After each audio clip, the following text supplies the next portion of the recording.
Halo semuanya, selamat datang di Kata Dunia. Kali ini kita akan membahas sejarah salah satu peradaban tertua di dunia, yaitu Mesopotamia. Terletak di kawasan yang sekarang dikenal sebagai Irak modern, Mesopotamia sering disebut sebagai tempat lahirnya peradaban. Di sana manusia pertama kali membentuk masyarakat yang kompleks, menciptakan tulisan, hukum, dan banyak inovasi lain yang masih kita kenal hingga sekarang. Mari kita mulai menjelajahi sejarah lengkap Mesopotamia. Mesopotamia terletak di antara sungai Tigris dan Efrat dalam sebuah daerah yang disebut Sabuk Bulan Sabit Subur. Nama Mesopotamia sendiri berasal dari bahasa Yunani yang berarti di antara sungai-sungai.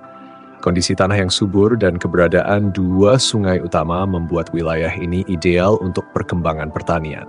Inilah yang kemudian mendukung pertumbuhan kota-kota besar dan masyarakat yang terorganisasi. Peradaban di Mesopotamia dimulai sekitar tahun 3500 sebelum Masehi, ketika masyarakat mulai membentuk desa-desa besar yang berkembang menjadi kota-kota. Salah satu peradaban pertama yang muncul adalah Sumeria, yang terletak di bagian selatan Mesopotamia. Orang-orang Sumeria mendirikan kota-kota seperti Uruk, dan Eridu, yang menjadi pusat budaya, politik, dan perdagangan. Peradaban Sumeria dikenal sebagai pencipta sistem tulisan pertama di dunia, yaitu tulisan paku atau cuneiform. Sistem ini awalnya digunakan untuk mencatat transaksi ekonomi di atas tablet tanah liat, tetapi kemudian berkembang untuk menulis hukum, literatur, dan teks agama.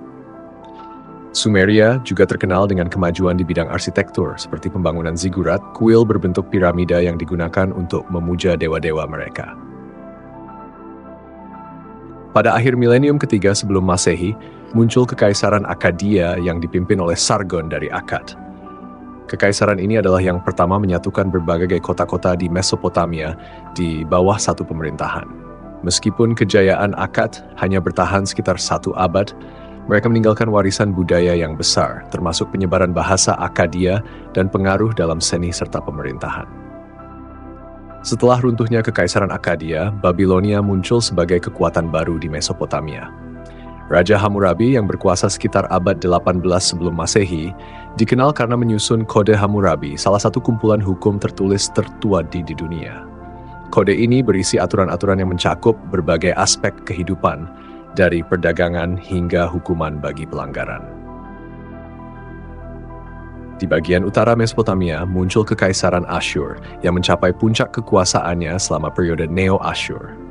Kekaisaran ini dikenal dengan kekuatan militernya dan teknik pengepungan yang inovatif. Mereka juga membangun perpustakaan besar di ibu kota mereka Niniwe yang menyimpan ribuan tablet tanah liat dengan tulisan paku. Ini menjadi salah satu sumber utama kita untuk mempelajari sejarah dan literatur Mesopotamia.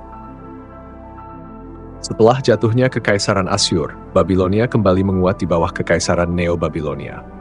Salah satu raja terkenal dari periode ini adalah Nebukadnezar II, yang membangun kembali Babylon dan memperluas kekuasaannya. Di masa pemerintahannya, Taman Gantung Babilonia yang legendaris konon dibangun, meskipun keberadaan sebenarnya dari taman ini masih diperdebatkan. Babilonia juga menjadi pusat kebudayaan dan pembelajaran di dunia kuno. Mesopotamia memainkan peran penting dalam perkembangan berbagai disiplin ilmu, termasuk astronomi, matematika, dan kedokteran. Mereka mengembangkan sistem angka berbasis 60 yang masih digunakan dalam pengukuran waktu dan sudut saat ini. Selain itu, kalender Mesopotamia yang berbasis siklus bulan menjadi dasar bagi kalender-kalender yang dikembangkan di kemudian hari. Di Mesopotamia, masyarakat terstruktur dalam berbagai kelas sosial, dari bangsawan dan pendeta hingga pedagang, petani, dan budak. Ekonomi didasarkan pada pertanian, perdagangan, dan produksi kerajinan. Pertanian di Mesopotamia sangat bergantung pada sistem irigasi yang dikembangkan untuk mengendalikan air dari sungai Tigris dan Efrat. Mereka juga memperdagangkan barang-barang seperti kain wol, perunggu, dan batu-batu berharga ke berbagai wilayah lain. Orang-orang Mesopotamia menganut kepercayaan politeisme dan memiliki banyak dewa seperti Anu, dewa langit, Enlil, dewa angin, dan Inanna, dewi cinta dan perang. Mitologi mereka syarat dengan kisah epik, salah satunya adalah epos Gilgamesh, yang menceritakan petualangan Raja Uruk dalam mencari keabadian. Cerita-cerita ini tidak hanya mempengaruhi kebudayaan Mesopotamia, tetapi juga memberikan dampak pada mitologi di wilayah lain. Pada tahun 539 sebelum Masehi, Mesopotamia jatuh ke tangan Kekaisaran Persia setelah Babilonia ditaklukkan oleh Raja Persia, Cyrus yang Agung. Meskipun demikian, banyak elemen budaya Mesopotamia tetap hidup dan diadopsi oleh bangsa Persia serta peradaban lain yang datang kemudian. Warisan Mesopotamia terus mempengaruhi dunia dalam bentuk sistem hukum, ilmu pengetahuan, dan budaya. Itulah sejarah panjang Mesopotamia, sebuah wilayah yang memberikan banyak sumbangan besar bagi peradaban manusia. Dari tulisan pertama hingga ilmu astronomi, warisan Mesopotamia tidak pernah benar-benar hilang. Terima kasih sudah menonton video ini. Jangan lupa untuk like, share, dan subscribe supaya tidak ketinggalan video menarik lainnya. Sampai jumpa di video berikutnya.